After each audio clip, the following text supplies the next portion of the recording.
Now I request Mr. Mohan Alva, Chairman of Alva's Education Foundation, Mudabidri, to unveil the plaque of Bhandari Pavilion situated at Kavur Junction, Mangalore. ಈ ಸಂದರ್ಭ ಮಾತನಾಡಿದ ಉದ್ಯಮಿ AG Shetty ಅವರು ಈವರೆಗೆ ಹಲವಾರು ವಸತಿ ಸಮುಚ್ಚಯಗಳನ್ನು ಗ್ರಾಹಕರಿಗೆ ಸಮರ್ಪಿಸಿದ ಭಂಡಾರಿ ಬಿಲ್ಡರ್ಸ್ ಇನ್ನೂ ಉತ್ತಮ ಗುಣಮಟ್ಟದ ಸಮುಚ್ಚಯಗಳನ್ನು ನೀಡುವಂತಾಗಲಿ ಎಂದು ಶುಭ ಹಾರೈಸಿದರು. ಶುಭ ಗಳಿಗೆಯಲ್ಲಿ ನಾವು ಎಲ್ಲರೂ ಆಚರಿಸುವ ಈ ದೀಪಾವಳಿ ಹಬ್ಬದ ದಿವಸದಂದು ಈ ಭಂಡಾರಿ ಪೆವಿಲಿಯನ್ ಅಂತ ಒಂದು ಕಟ್ಟಡವನ್ನು ಹೀಗೆ ತಾನೇ ಫೌಂಡೇಶನ್ ಹಾಕಿದ್ದೇನೆ. ಈಗ ನಮ್ಮ ಸೌತ್ ಕೇಂದ್ರ ಒಳ್ಳೆಯ ಅಭಿವೃದ್ಧಿ ಹೊಂದುತ್ತಾ ಇದೆ. ಆದ ಕಾರಣ ಇಲ್ಲಿ ಬಹಳ ಈ ಒಂದು ವಾಸ ಮಾಡಲಿಕ್ಕಂತ ಸ್ಥಳ ಬಹಳ ಅಗತ್ಯ ಇದೆ.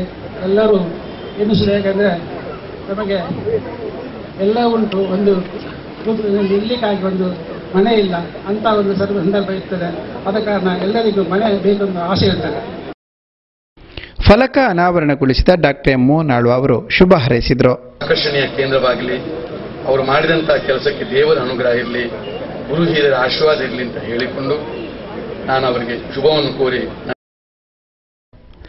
ಮನಮೋಹನ ಮಲ್ಲಿ, ಕ್ಲಾಸಿಕ್ ಪ್ರಮೋಟರ್ಸ್ನ ಅಶೋಕ್ ಚೌಟ, ಫುಡ್ಲ್ಯಾಂಡ್ನ Ganesh Shetty, corporator KM Harinath, property ಬಿಲ್ಡರ್ಸ್ನ ರೋಹನ್ ಮಂತೇರೋ, ಶ್ರೀಕರ ಪ್ರಭು, ಸ್ಥಳದ ಹಿಂದಿನ ಮಾಲಕರಾದ ಮೈಯದ್ದಿ ಬ್ಯಾರಿ ಮುಂತಾದವರು ಈ ವೇಳೆ ಹಾಜರಿದ್ದರು.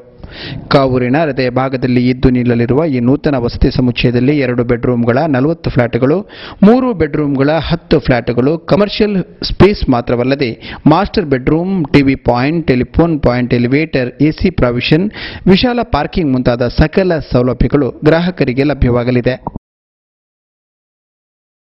ಕುದ್ರೋಳಿಯ ಅಂಗಡಿಯೊಂದರಲ್ಲಿ ದನದ ಮಾಂಸ ಮಿಶ್ರಣ ಮಾಡಿ ಮಾರಾಟ ಮಾಡಲಾಗುತ್ತಿದೆ ಎಂದು ಆರೋಪವಿದ್ದ ಕಾರಣಕ್ಕಾಗಿ ಮಹಾನಗರ ಪಾಲಿಕೆಯ ಆರೋಗ್ಯ ಅಧಿಕಾರಿಗಳು ಗುರುವಾರ ದಾಳಿ ನಡೆಸಿದರು. ಮಂಗಳೂರಿನ ಕುದ್ರೋಳಿ ಅಳಕೆಯಲ್ಲಿರುವ ಮೀನು ಮಾಂಸದ ಮಾರ್ಕೆಟ್ನ ಆಸಿಫ್ ಮಟನ್ ಸ್ಟಾಲ್ನಲ್ಲಿ ಮಟನ್ ಜೊತೆಗೆ ಬೀಫ್ ಮಿಶ್ರಣ ಮಾಡಿ ಮಾರಾಟ ಮಾಡಲಾಗುತ್ತಿದೆ ಎಂಬ ದೂರಿನ ಹಿನ್ನೆಲೆಯಲ್ಲಿ ಗುರುವಾರ ಮಧ್ಯಾಹ್ನ ಮಹಾನಗರ ಪಾಲಿಕೆಯ ಅಧಿಕಾರಿಗಳು ಆರೋಗ್ಯ ಅಧಿಕಾರಿ ಮಂಜಯ್ಯ ಶೆಟ್ಟಿ ನೇತೃತ್ವದಲ್ಲಿ ದಾಳಿ ನಡೆಸಿದರು. ಈ ಸಂದರ್ಭದಲ್ಲಿ ಯಾವುದೇ ಅಹಿತಕರ ಘಟನೆ ನಡೆಯದಂತೆ ಬಂದರು ಪೊಲೀಸರು ಸಬ್ ಇನ್ಸ್ಪೆಕ್ಟರ್ ಮಂಜುನಾಥ್ ನೇತೃತ್ವದಲ್ಲಿ ರಕ್ಷಣೆಯನ್ನು ಒದಗಿಸಿದರು. ಆಸಿಫ್ ಮಟನ್ ಸ್ಟಾಲ್ನಲ್ಲಿ ಮಟನ್ ಜೊತೆಗೆ ಬೀಫ್ ಮಿಶ್ರಣ ಮಾಡಲಾಗುತ್ತಿದೆ ಎಂದು ಖಚಿತಪಡಿಸಿಕೊಳ್ಳಲು ಅಲ್ಲಿ ಮಾರಾಟ ಮಾಡಲಾಗುತ್ತಿದ್ದ ಮಾಂಸದ ಮಾದರಿಗಳನ್ನು ಅಧಿಕಾರಿಗಳು ಸಂಗ್ರಹಿಸಿದ್ದು ಅದನ್ನು ಬೆಂಗಳೂರು, ಮೈಸೂರು ಮತ್ತು ಹೈದರಾಬಾದ್ನಲ್ಲಿರುವ ಪ್ರಯೋಗಾಲಯಕ್ಕೆ ಕಳುಹಿಸಲಾಗುವುದು ಎಂದು ಆರೋಗ್ಯಾಧಿಕಾರಿ ಮಂಜಯ್ಯ ಶೆಟ್ಟಿ ತಿಳಿಸಿದ್ದಾರೆ. ಪ್ರಯೋಗಾಲಯದ ವರದಿ ಬರಲು 3-4 ದಿನಗಳು ಬೇಕಾಗಿದ್ದು ವರದಿ ಬಂದ ಬಳಿಕ ಮುಂದಿನ ಕ್ರಮ ಜರುಗಿಸಲಾಗುವುದು ಎಂದು ವಿವರಿಸಿದ್ದಾರೆ. ಅಧಿಕಾರಿಗಳಿಗೆ ಯಾರೋ ಸುಳ್ಳು ಮಾಹಿತಿ ನೀಡಿ ಈ ದಾಳಿ ಕಾರ್ಯಾಚರಣೆ ನಡೆಸುವಂತೆ ಮಾಡಿದ್ದಾರೆ. ಇಲ್ಲಿ ಮಟನ್ ಹೊರತಾಗಿ ಬೇರೆ ಮಾಂಸ ಮಾರುತ್ತಿರಲಿಲ್ಲ ಎಂದು ಮಾರಾಟಗಾರರ ಸಂಘದ ಆಲಿ ಹಸನ್ ತಿಳಿಸಿದ್ದಾರೆ. ವರದಿ ಮಾಂಸದ ಅಂಗಡಿಯ ಪರ ಬಂದರೆ ಪಾಲಿಕೆಯ ವಿರುದ್ಧ ಮಾನನಷ್ಟ ದಾವೆ ಹೂಡಲಾಗುವುದು ಎಂದವರು ತಿಳಿಸಿದ್ದಾರೆ.